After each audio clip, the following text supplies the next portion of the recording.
Hello friends, welcome back to my channel দেবশ্রাবণের রান্নাঘরে।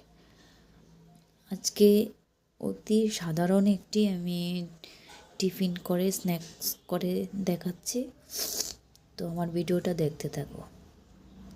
তো প্রথমে আমি নিয়েছি, এটা সবাই খায়, তো তার মধ্যে আমি এটার মধ্যে কিছু কিছু জিনিস অ্যাড করেছি, খুব টেস্টি হয়।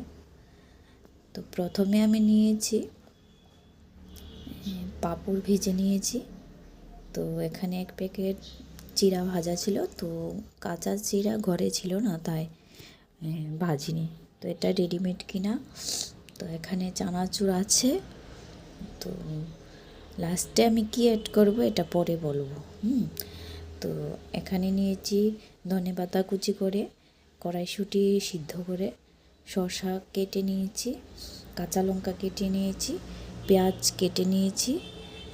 তো দেখতে থাকো ভিডিওটা, আর পছন্দ হলে লাইক শেয়ার কমেন্ট করবে আর চ্যানেলটাকে সাবস্ক্রাইব করে দেবে। তো প্রথমে আমি পাঁপড়গুলি দেখো, এগুলি একটু থেতু করে নিচ্ছি, ভেঙে নিচ্ছি। হয়তোবা সবাই এই খাবারটা খাও, সন্ধ্যাবেলা খুব খেতে ইচ্ছে করে অনেক কিছু, এর মধ্যে এটাও খেতে পারো তোমরা। তো এখানে একটা আমি শুকনো লঙ্কা ছিল ভাজা, ওটাকে আমি গুঁড়ো করে দিয়েছি। তো এখানে আমি পরিমাণ মতো পাঁপড়, পরিমাণ মতো সব কিছু পরিমাণ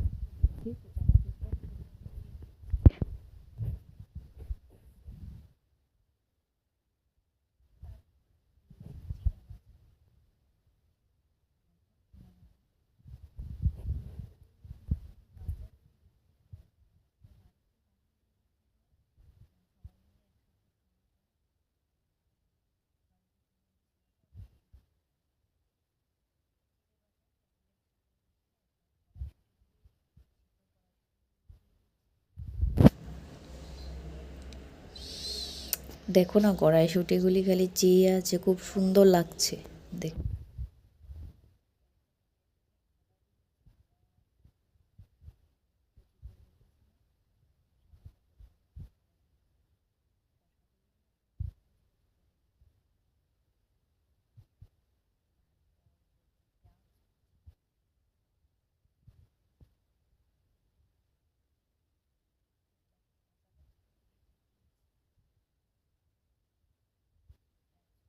দেব,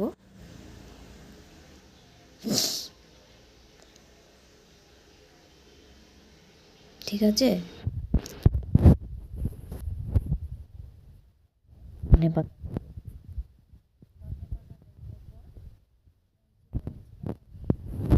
একটা জিনিস অ্যাড করব, ওইটাই আমি অ্যাড করব।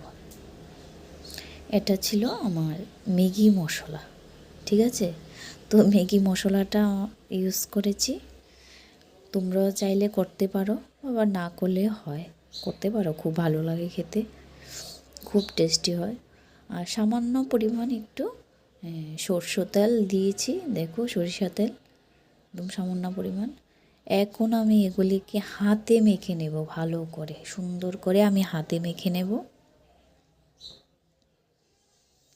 দেখতেই পাচ্ছ আমি খুব সুন্দর করে হাতে মেখে নিচ্ছি।